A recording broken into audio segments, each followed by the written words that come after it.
Hi, today I'm here with Jonathan Glynn, who's a professional artist living in Sag Harbor. Aside from that, Jonathan is a pilot and has a successful charity helping children in Haiti. Today, we're going to talk about his artistic career and how that helps his other endeavors. So, Jonathan, can you tell me about when you started creating artwork? Have you always been an artist? Yeah. I mean, I remember that I was singled out in fourth grade, and I loved making ashtrays for my parents because they smoked a lot back then. But I remember clay being a miracle substance and couldn't wait to get back to school to like smooth out the clay. So art's been in my system ever since. My mother was very encouraging, would frame everything I made. And so it was a lot easier to just follow what I was good at, and I just stayed with it.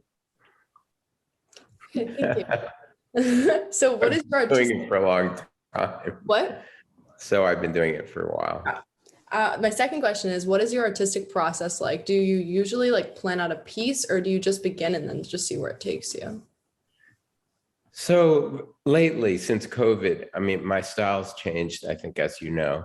Mhm. Uh, most of my, a lot of my work had been figurative for many, many years. And then over the past 2 years, and with a lot of time on my hands, I sort of channeled a little bit of what Jackson Pollock was doing, and I started doing just pure abstract work.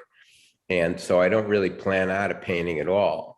Um, I lie it flat on a table, and then I go up on the spiral staircase in my home and look down so I can see what I'm doing. And my goal is really to have no content whatsoever, to have it be more of a colorful, emotionally oriented, energetic, hopefully, resolved piece. If I see a figuration in it or something that looks like something, I change it. Of course, people, when they see the paintings, they always see stuff in it, and well, that's fine with me. So it's sort of like looking at clouds. But so to answer your question, no, I don't really have a clue what I'm going to do when I start, and that's part of the process. I mean, I was just reading about Zen Buddhism this morning, and I realized, wow, that really kind of resonates with me. I like the idea of being present and letting the present moment indicate, where I'll go. Um, and then I realized it's a little fraudulent because sometimes I'll wait a few days, look at it and go, that stinks or something like that. And then I'll work back in on it. But even when I work back in on it, it's sort of spontaneous and I don't really know exactly where it's going. Does that answer your question? Definitely answered my question. I was going to say my third question is connected to that, but I wanted to know, what's your biggest inspiration and where do you draw inspiration from, or who? Who do you draw inspiration That's interesting. Well, lately, there's been no individual in my life that's been like a muse or an inspiration. So usually it's whatever comes out of my head. That the inspiration is weird. It could be as simple as a color that, oh yeah, I think I'm going to work with green. Or, oh yeah, it's spring. Um, or maybe it'll be how beautiful like metallic colors are, gold, silver, bronze, leaf, and I would just want to embed them in a way. There's an expression in Japan called wabi sabi, which is the beauty in things as they change. You know that expression? from? It's very cool. Um, and it's really highly praised and prized in Japan for just the way things change, like the beauty of decay even. And so anyway, I like that idea. It makes sense to me. So I like things changing. Sometimes I'll crinkle up gold, silver, bronze, leaf just to try to make it not ugly, but just different, you know. It's easy to talk about it. I guess it's better to look at it, but I guess there's pictures behind me. Yeah, the two behind you. My next question is going to be, could you share a unique experience that you've had that you don't think you would have had if you weren't an artist? Like something cool that happened to you, or like interesting people that you met through your art? Oh, that's interesting. That's a good, I mean, I don't know if I have an answer for that, but let me think if anything comes to mind. Um, well, once this guy who was sort of a mentor for me, when I was at college and I was going to fail out of a class, but he went to a show that I had early and he said, I think your work is good. I'm not going to fail you in the class. And he said to me, this is my advice to you, find an artist, whether they be dead or alive, and get to know their work so well that you actually can think, use it as a guide when you're making your art. So as not to be confused by other people's opinions. So, is there an influence, that has happened because of my artistic experience? It would be more like that I decided Picasso was somebody I should really get to know. He was giant. And I went to every museum I could, tried to read as much as I could, try to see every picture. It's just incredible because I can go to museums now and see Picassos I've never seen. I mean, I don't know how anybody could make that much work. But, to be an artist and then to be in proximity, through museums and books and just someone like Picasso, I mean, that's because I'm an artist. And that's a person that's not even alive, but it has been a powerful influence in my life. I like to think that it's not as important now because I feel like I've been kind of released from my parental influence. If anything, Pollock might have a big impact on me, but I feel like my best work is ahead of me, and that the influences now are really truly internally. Does that make any sense? That does make sense. And Okay. I also wanted to know, like, how does being an artist like impact the other areas of your life? Because I know you're a pilot as well. Well, the older that you get, the more you can just keep adding on stuff if you're fortunate and get inspired by things. Like I got my pilot license when I was in my 50s, and then I was able to use that for some beneficial things. And let's see. What can you say that question again? Let me think this through, because I had an answer when you said it. My question was, how does being an artist impact like the other aspects of your life? Oh, okay. So it's not always positive. And this is something to think about when you choose to be an artist. Like, for the most part, I didn't have any money in my life. And then I was generating some money and had money saved when I was in my 40s. But it's a delicate situation in our society. And I think it had a big influence on why I didn't have kids. I made a commitment to the art. It's not always positive, but sometimes because of not having money and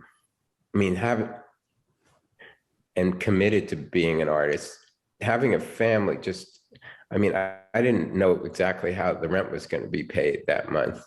So it was the last thing. Even when I was married, we never talked about having children. I married a fellow artist. And so the commitment of being an artist is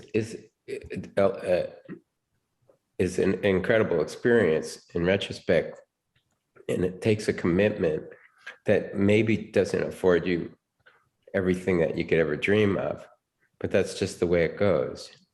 So that might be seen as a negative, but it also is a positive. For instance, the work, as you know, that I do in Haiti, I probably wouldn't have flown down to Haiti and taken any personal risk if I was married and had children at the time, because it was too risky. Mm-hmm. And instead, we now have schools with over 300 kids. And so I guess there have been kids in my life as a result of not having kids.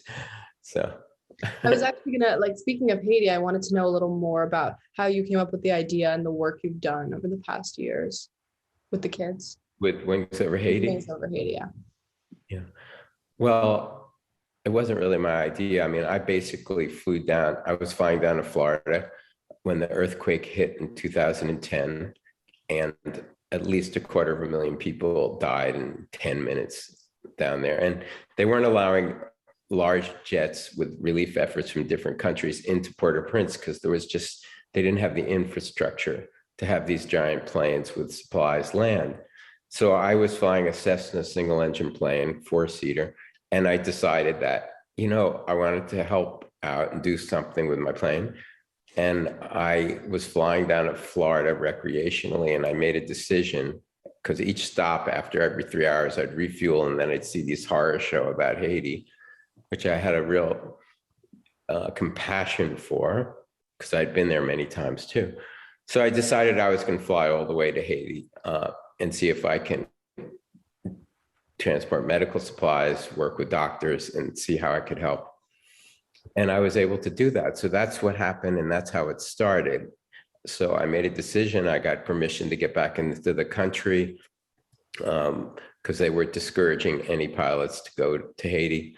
And then I went down there for about 17 days, delivered medical supplies, and very much needed. They didn't have anesthesia to do amputations. They didn't have surgical saws.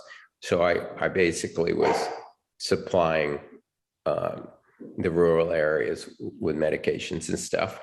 And then people heard about what I was doing. And then Wings Over Haiti was a name that was given by a friend of mine here in the Hamptons. There were some articles written about me, and Facebook and stuff was in its early stages back then. And it sort of took off, and then people wanted to help and donate money because it was costing a lot just for fuel to keep the work I was doing up. And so my friend Melissa Berman named Wings Over Haiti. Then they had fundraisers in the Hamptons, and then we try to figure out, so what can we do that's sustainable and helpful in Haiti?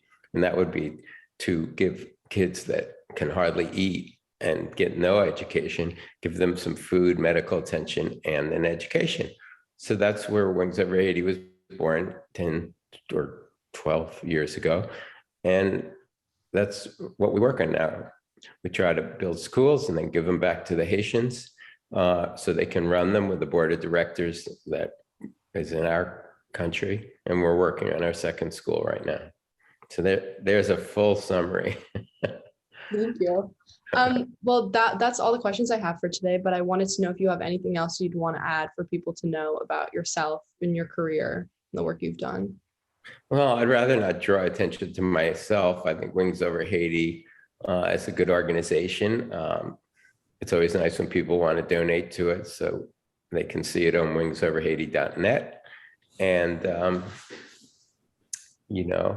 I've enjoyed kind of working with you as an artist, as my, I guess, apprentice last summer. Was it last summer? Yeah. And you are remarkably talented, and I can't wait to see what happens with your career. Thank you. I hope you put this in the video, so wherever this is going, I'll put this see in what I think of you. Great.